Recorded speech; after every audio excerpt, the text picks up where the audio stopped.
목사님 저기 화면 공유해 드릴게요. 예, 알겠습니다.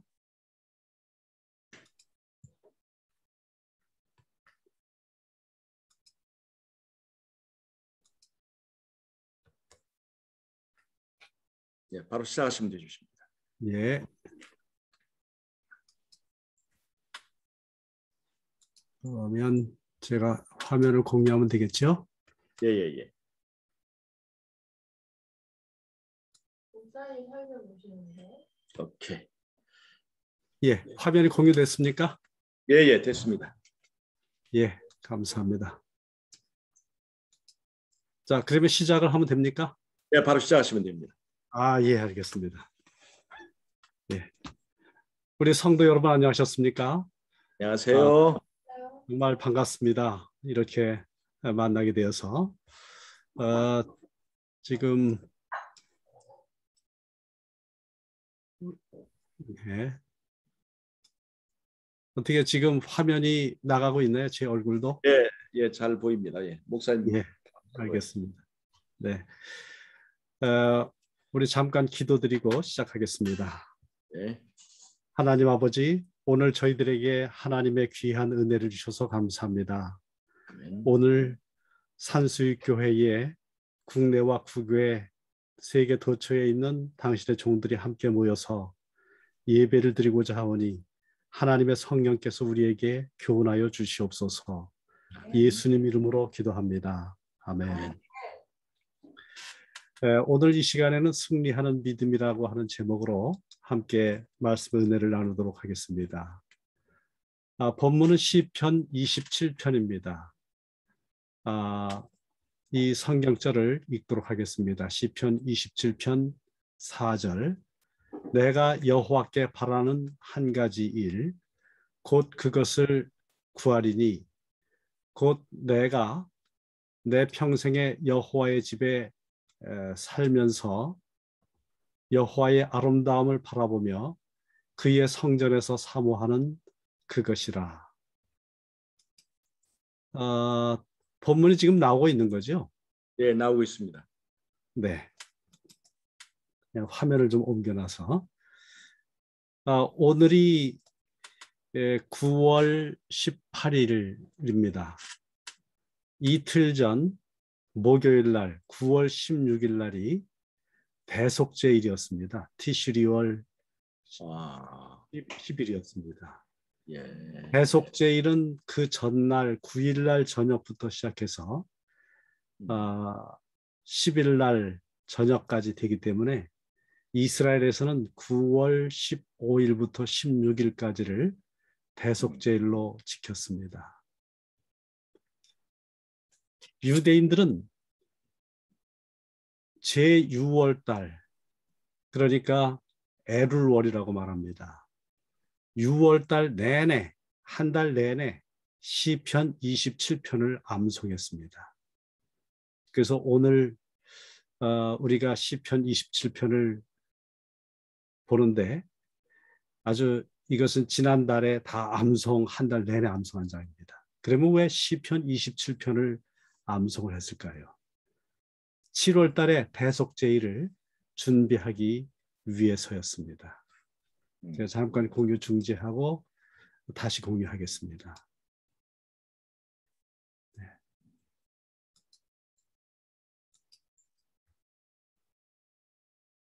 바로 이렇게 7월 내내 6월 내내 27편을 암송한 것은 7월 대속죄일을 준비하기 위해서였습니다. 시편 27편은 다윗의 시라고 하는 표제를 갖고 있습니다. 다윗이 지은 시입니다.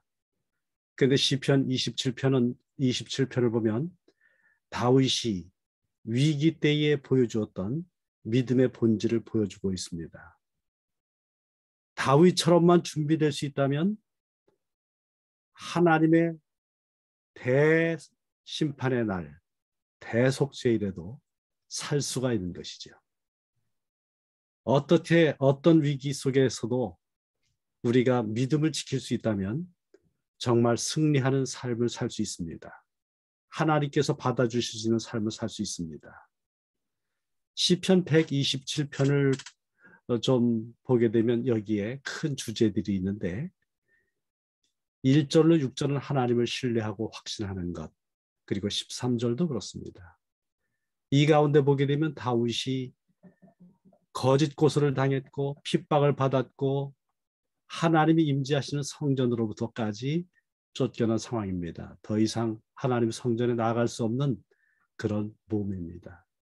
이와 같은 때에 하나님을 신뢰하고 확신했습니다. 7절부터 12절을 보게 되면 여기에서는 하나님을 의지하고 하나님께 복종하는 모습이 나타나 있습니다. 이제 우리 시편 27편 1절을 보겠습니다. 여호와는 나의 빛이요 나의 구원이시니 내가 누구를 두려워하리요. 여호와는 내 생명의 능력이시니 내가 누구를 무서워하리요. 제가 오스트리아에 가서 1년 거하는 동안에 학생들과 함께 찬양 연습을 했는데 이 시편 27편 1절을 참 많이 불렀습니다. 많이 연습했습니다. 그리고 학생들은 시편 27편 1절을 갖고 오스트리아 대회 수준 정도밖에 안 되는 작은 무리들이 모입니다. 그 대회 총회 때에 가서 이 노래를 찬양을 하였습니다. 그런데 여기 여호와는 나의 빛이라고 하는 그 말씀, 그것은 하나님의 은혜를 체험한 것을 가리키는 말입니다. 성소에 가게 되면 성소에서 제사장이 백성들을 축복하는 말이 있어요. 민수기 6장 24절로 26절인데 아론의 대제사장 아론의 기도라고 하는 이 기도문 가운데는 여호와는 그의 얼굴을 내게 비추사라고 하는 말씀이 있습니다. 바로 하나님께서 그 얼굴에 빛을 비추어 주시는 것은 큰 은총입니다. 이와 같이 하나님의 비춰주시는 은총을 이스라엘 백성들은 그들의 인생, 그들 민족의 초창기부터 경험했습니다. 출애굽 때 불기둥으로 빛을 비춰주셔서 주야로 진행하게 해주셨습니다. 바로 하나님께서 출애굽기 13장을 보게 되면 그들을 어떻게 구원해 주셨는지가 나옵니다. 바로 밤에는 불기둥, 낮에는 구름기둥을 비춰주셨는데 그들이 홍해바다 앞에 닿게 되었을 때에 하나님께서 하나님 백성에게는 빛을 비춰주시고 그 다음에 저 애국 군대에게는 캄캄하게, 빛이 없이 캄캄하게 해주셨습니다. 그래서 그들이 바다를 무사히 건넜을 때에 출애굽기 14장 24절을 보게 되면 새벽에 여호와께서 불과 구름 기둥 가운데서 애국 군대를 보시고 애국 군대를 어지럽게 하셨다라고 했습니다. 하나님의 빛 가운데서 행한 하나님의 백성들은 구원을 받았지만 그렇지 못한 애국 군대는 멸망을 받았습니다.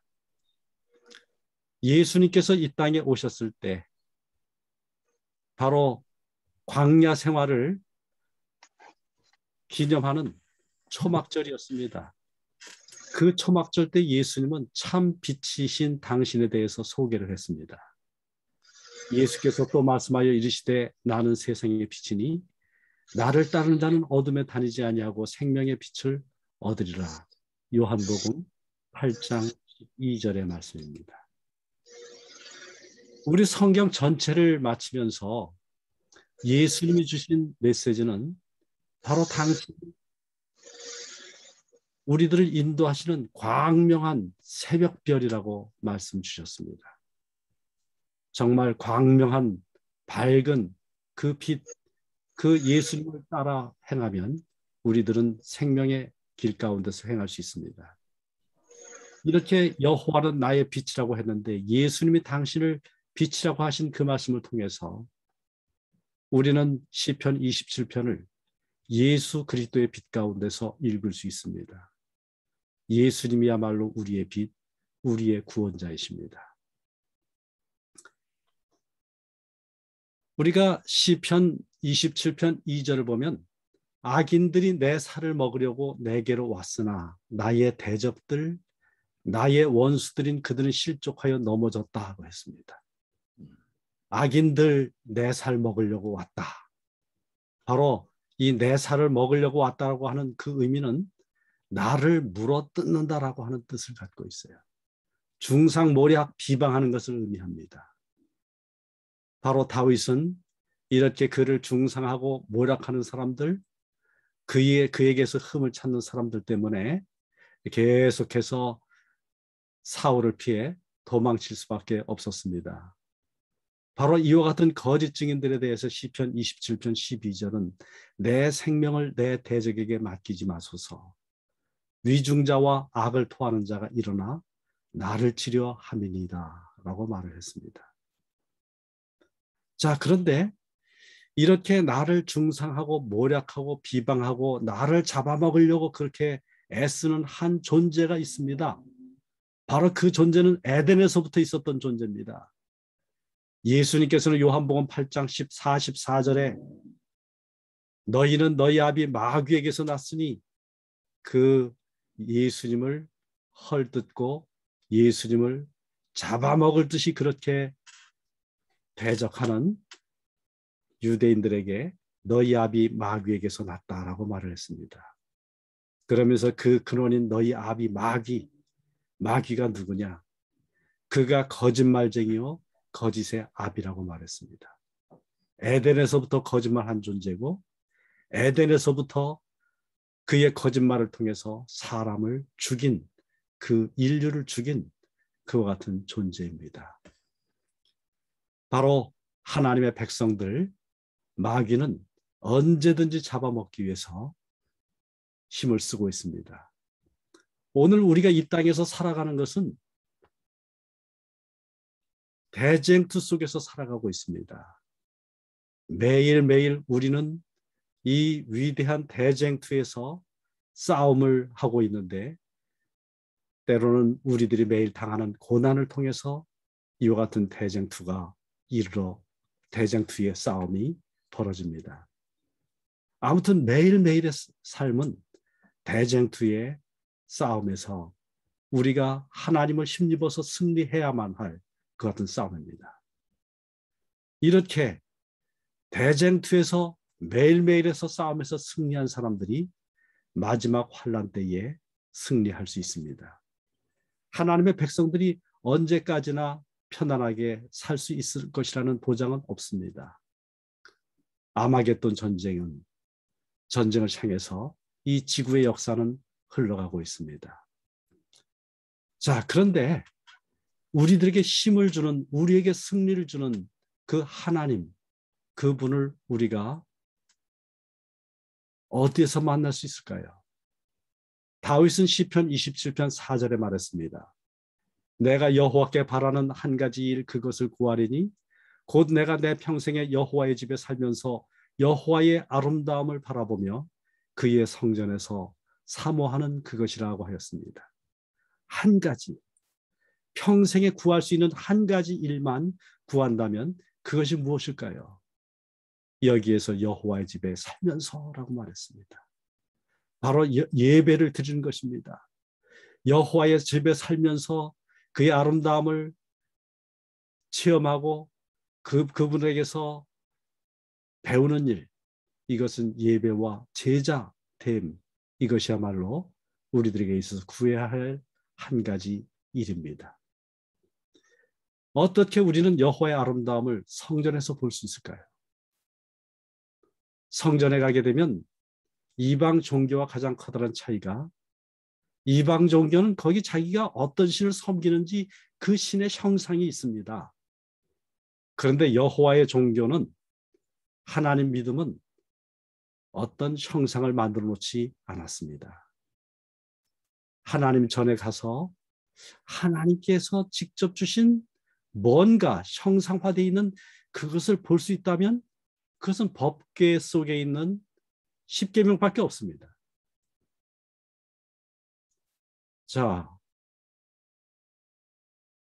그런데 그 법궤조차도 지성소 안에 있기 때문에 일반 백성에게 공개되어 있지 않습니다. 대제사장만 1년에 한 번씩 들어가 뿐입니다. 그럼에도 불구하고 어떻게 여호와의 아름다움을 볼 수 있을까요?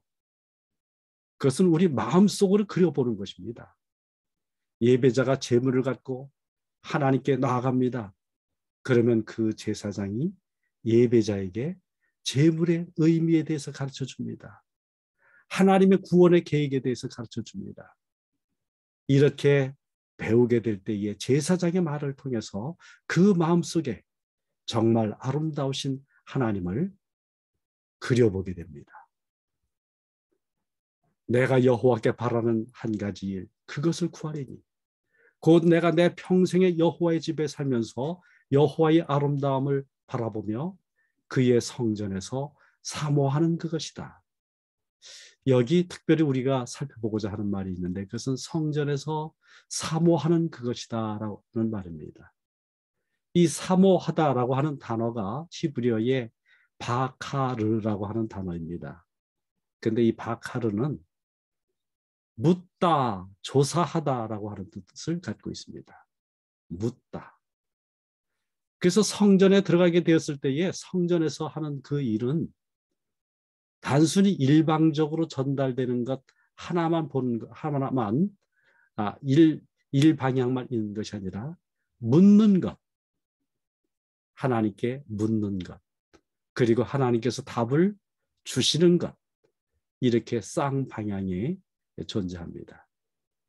우리 성경 속에서 이와 같은 쌍방향의 모습을 가장 아름답게 그려준 그와 같은 이야기가 있다면 바로 사무엘상 1장입니다.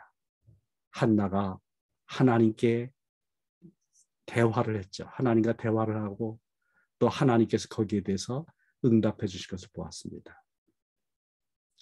이렇게 성전에서 사모하는 그것을 묻다라고 하는 그것과 같은 의미로 번역된 성경이 있는데 우리 한글 새 번역에서는 성전에서 주님과 의논하면서 살아가는 것이라고 번역을 했습니다. 바로 하나님과 대화하면서 살아가는 것이고 하나님께 나의 삶의 의미에 대해서 또한 내가 오늘 어떻게 해야 될지 그것에 대해서 의논 상의하면서 살아가는 것입니다. 사무엘하 5장 17절부터 24절을 보게 되면 거기에 하나님께서 다윗과 함께 대화하고 또한 의논하면서 다윗에게 승리를 주신 기록이 나옵니다. 다윗은 블레셋 사람들과 싸울 수밖에 없는 상황 가운데 들어갔습니다. 그런데 사무엘하 5장 19절 보면 다윗이 여호와께 여쭈어 이르되 그랬더니 하나님이 대답을 주셨어요. 그리고 승리했습니다. 블레셋 사람들이 졌는데 22절에 보면 또다시 쳐들어왔어요. 얼마만큼 쳐들어왔습니까? 이번에는 르바임 골짜기에 가득 차도록 쳐들어왔습니다. 그때 다윗이 여호와께 여쭈니 23절입니다. 한 번 여쭌 것이 아니라 반복해서 여쭈었습니다. 그의 삶의 한 패턴을 볼 수 있습니다. 그랬더니 하나님께서 또 승리케 해주셨습니다. 이렇게 하나님과 대화하면서 마주보면서 살아가는 것을 참으로 즐겁게 여기는 그 경험, 오늘 우리는 할 필요가 있습니다. 우리 성경 가운데 보게 되면 주님과 같이 대화하면서 있는 것을 가장 자랑스럽게 여기고 가장 그것을 영광스럽게 그리고 즐겁게 여겼던 한 여인의 이야기가 나옵니다. 마리아와 마르다의 이야기입니다. 여기 마리아가 와가지고 예수님한테 뭔가를 이야기했어요. 여러분들 이야기를 잘 알고 계시죠? 예수님 대접하려고 음식장만 하는데 마르다가 뒤로 빠져 있어요. 그때 마리아에 대해서 마르다가 이야기했을 때 누가복음 10장 41절 42절입니다. 주께서 대답하여 이르시되 마르다야 마르다야 내가 많은 일로 염려하고 근심하나 몇 가지만 하든지 조금만 해라. 그리고 그런 거 다 필요하지 않아. 음식 한 가지만 있어도 족하니라. 마리아는 이 좋은 편을 택하였으니 빼앗기지 아니하리라. 이 좋은 편, 계속해서 남을 수 있는 것, 그것이 무엇입니까? 바로 예수님입니다. 우리는 사복음서, 성경 말씀, 마태복음, 마가복음, 누가복음, 요한복음 이 말씀을 읽을 때마다 거기에서 예수님을 만납니다. 죄인을 받으시고 용서하시는 그리스도를 만납니다. 바로 이 말씀들을 읽게 될 때 우리 마음속에 희망이 넘치게 되어요. 구원의 기쁨을 발견하게 됩니다. 어찌 이 복음서에만 예수님이 계시겠습니까? 창세기부터 요한계시록까지 전 성경은 예수 그리스도를 증거하는 책이고 예수 그리스도께서 우리들에게 말씀해 주시는 그분의 음성이 들어있는 성경입니다. 요한은 그의 성경 요한복음을 마치면서 이렇게 말합니다. 오직 이것을 기록하면 너희로 예수께서 하나님의 아들 그리스도이심을 믿게 하려 함이요 또 너희로 믿고 그 이름을 힘입어 생명을 얻게 하려 함이니라. 바로 예수 그리스도께서 우리 영혼을 치유하고 자유를 주시는 그 경험을 성경 말씀을 읽을 때에 우리들은 하게 됩니다. 이 마지막 시대에 정말 우리가 바라는 한 가지 일이 있다면 우리 주님을 만나고 주님과 함께 사는 그 일인데 그 일은 오늘 하나님의 말씀 속에서 예수님을 만나는 사람들이 경험하게 됩니다. 우리 주님은 지금 어디 계십니까? 우리 주님은 지금 하늘 지성소에 계십니다. 유대인들은 잘 알지 못하고 그냥 대속죄일을 지냈지만 우리는 이 대속죄일 1844년 이후에 시작된 그 대속죄일, 그 일이 하늘 성소에서 이루어지고 있는 것을 봅니다. 오늘 우리는 빌립보서 3장 13절로 14절의 말씀처럼 위를 하나님이 위에서 부르신 부름의 상을 위해서 달려가는 사람들입니다. 하늘을 바라보고 달려가는 사람들입니다. 하나님이 위에서 부르고 계십니다. 하늘 성소를 바라보는 믿음을 우리가 가져야 합니다. 아멘. 시편 27편 7절로 9절입니다.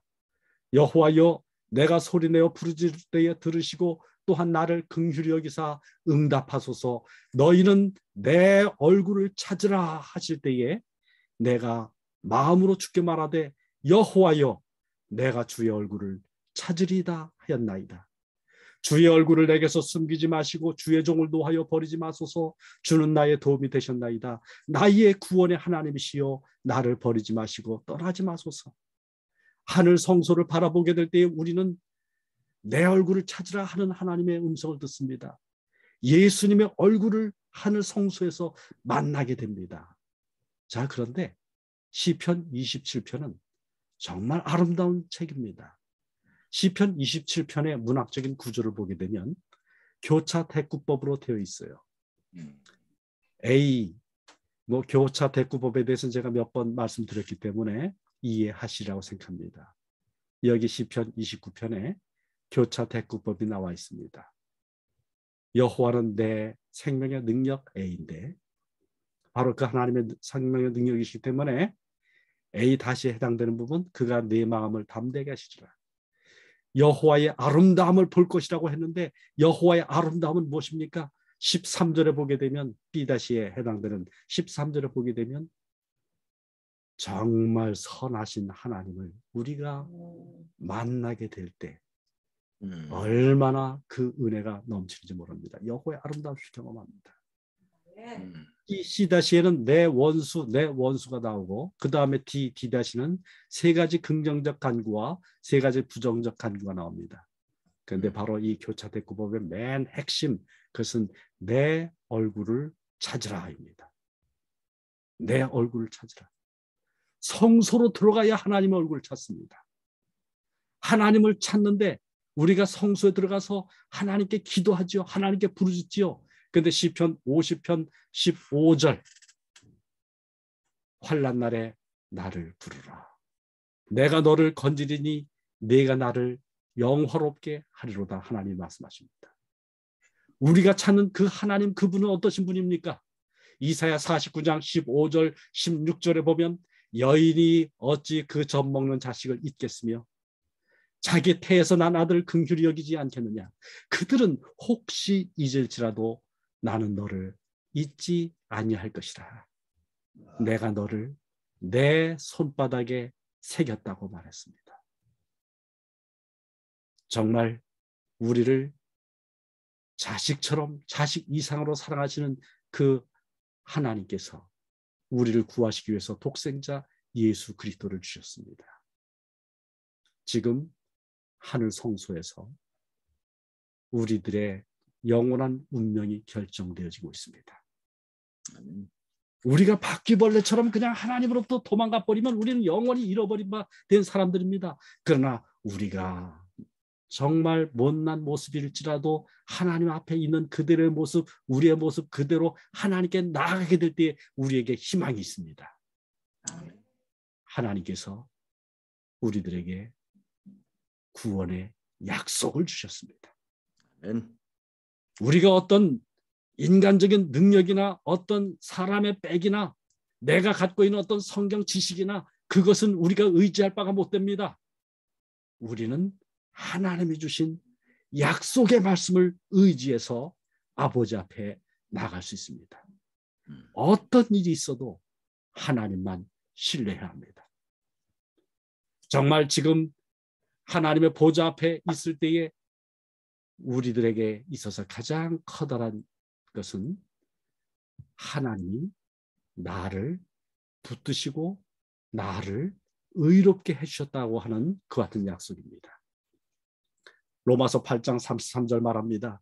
누가 능히 하나님께서 택하신 자를 고발하리요 의롭다 하신 이는 하나님이시니. 하나님이 우리를 의롭다 해주셨습니다. 하나님, 그렇기 때문에 우리가 있는 모습 그대로 나가서 우리들의 못난 모습을 그대로 드러내 주시길 바랍니다. 드러내야 합니다. 하나님, 나는 원래 이런 사람입니다. 나를 새롭게 해주소서. 나를 당신의 것으로 창조해 주십시오. 창조는 하나님께 있는 그들의 모습을 내 맡긴 사람에게 하나님께서 이루시는 칭의롭게 의롭게 해주시고 거룩하게 만들어주시는 그 같은 과정입니다. 그 같은 일입니다. 로마서 8장 35절에 이와 같이 하나님의 의롭다함을 받은 그 같은 사람은 하나님의 사랑에서 끊어질 수가 없습니다. 누가 우리를 그리스도의 사랑에서 끊으리요? 환난이나 곤고나 박해나 기근이나 적신이나 위험이나 칼이랴. 우리 다 같이 37절로 39절 같이 읽을까요? 그러나 시작. 그러나 이 모든 일에 우리를 사랑하신 이로 말미암아 우리가 넉넉히 이기느니라. 내가 확신하노니 사망이나 생명이나 천사들이나 권세자들이나 현재일이나 장래일이나 능력이나 기쁨이나 다른 어떤 피조물이라 높음이나 깊음이나 다른 어떤 피조물이라도 우리를 우리 주 그리스도 예수 안에 있는 하나님의 사랑에서 끊을 수 없으리라. 하나님의 말씀을 마치도록 하겠습니다. 아멘. 감사합니다. 목사님 기도해 주세요. 아버지 하나님, 오늘 우리를 구원해 주신 것에 대해서 감사합니다. 아멘. 대속죄일 이번 주간 동안에 있었습니다. 바로 1844년 그 대속죄일 마지막 봉사 시작하시고 이제 우리를 당신 집에 드리기 위하여 정말 우리에 대하여 애타는 사랑의 마음을 갖고 계신 예수님을 인해서 감사합니다. 우리 모두가 하나님 안에서 영원토록 거하기를 갈망하고 오늘 이 땅에서의 마지막 날들을 살아가는 하나님의 참 백성 되도록 우리 아버지 하나님의 성령과 예수 그리스도의 은혜가 우리 모든 성도님들과 함께 하시기를 그리스도 예수 이름으로 기도드리옵나이다. 아멘. 아멘.